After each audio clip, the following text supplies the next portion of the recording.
দেখুন বর্তমানে অনেকেই এই প্রবলেমের শিকার হচ্ছেন যখনই আপনি কোনো অ্যাপ আপডেট করবে বলে বা কোনো অ্যাপ ইনস্টল করবেন বলে প্লে স্টোর ওপেন করছেন তখনই দেখছেন এরকম একটা পপ আপ শো করে যাচ্ছে যেখানে লেখা থাকছে you have not set up purchase verification.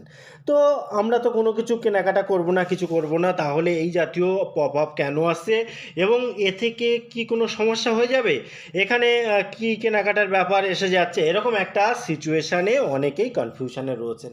Normally আগে কি হতো, আগে এরকমভাবে কিন্তু খুব ইজিভাবে সব কিছু হতো, সব কিছু ওপেন হয়ে যেত, কিন্তু বর্তমানে এরকমটা অনেকেরই শো করছে।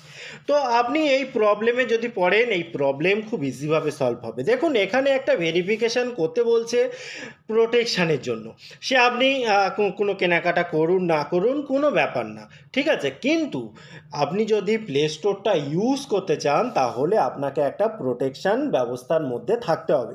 আর সেই প্রোটেকশানটা কি, যে একটা ভেরিফিকেশান, যে কেউ মানে যে কেউ যেন ইউজ করতে না পারে, ঠিক আছে, কোনো কিছু করতে গেলে, হ্যাঁ, কেনাকাটা করতে গেলেও। তো আপনাকে কি করতে হবে, এখানে দেখুন দুটো অপশান রয়েছে, ইউজ পাসওয়ার্ড আর ইউজ বায়োমেট্রিক। অর্থাৎ ইউজ পাসওয়ার্ড, আপনি পাসওয়ার্ড সেট করতে পারেন। এবার আপনার ফোনে যদি বায়োমেট্রিক থাকে, হ্যাঁ, ফিঙ্গারপ্রিন্ট এক্সেট্রা থাকে, সেক্ষেত্রে আপনি ইউজ বায়োমেট্রিক করতে পারেন এবং এটাই সব থেকে ইজি প্রসেস।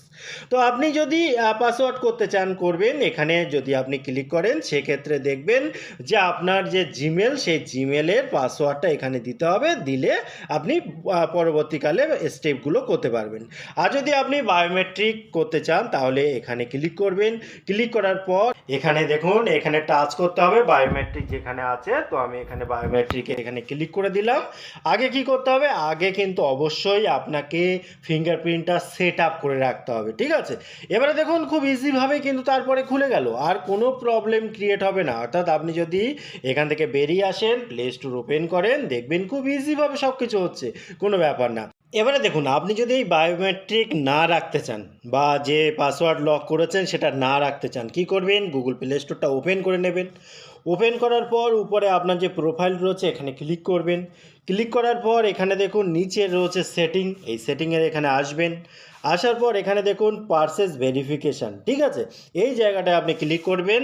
ক্লিক করলে একটু আগে যে বায়োমেট্রিক ভেরিফিকেশান অন করেছি এটাকে আপনি অফ করতে পারেন এবং এখানে আরও কিছু সেটিং রয়েছে, যেমন ভেরিফিকেশান কতদিন রাখতে চান, তো এখানে অলওয়েজ করা আছে।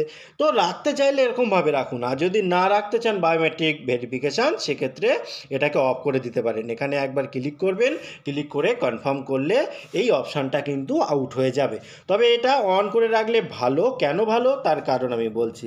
এখানে দেখুন আমি লক করার পরে আমি দেখাচ্ছি, এখানে বলছে, এখানে দেখুন পরিষ্কারভাবে লেখা আছে কোনো অবৈধ যে যদি কোনো কেনাকাটা হয় সেটা কিন্তু আপনি বাধা দিতে পারেন, রুখে দিতে পারেন। কারণ খুব খোলাভাবে থাকলে অনেক কিছু হতে পারে। তো একটা যদি আপনি প্রোটেকশান দিয়ে রাখেন সেটা সব ক্ষেত্রেই ভালো, তাই না? তো আমি বলব যে এটা করে রাখুন। আপনি কোনো অ্যাপ কেনাকাটা করুন না করুন কোনো ব্যাপার না। বাই চান্স যদি অন্য কেউ এই কাজটা করতে চায় সেক্ষেত্রে কিছুটা বাধাপ্রাপ্ত হবে, সহজে সে কিন্তু কিছু করতে পারবে না। তো টোটাল ইনফরমেশান কেমন লাগলো অবশ্যই কমেন্ট করতে ভুলবেন না। আবার দেখা হবে পরবর্তী ভিডিওতে। ততক্ষণ ভালো থাকুন, সুস্থ থাকুন, বাই বাই।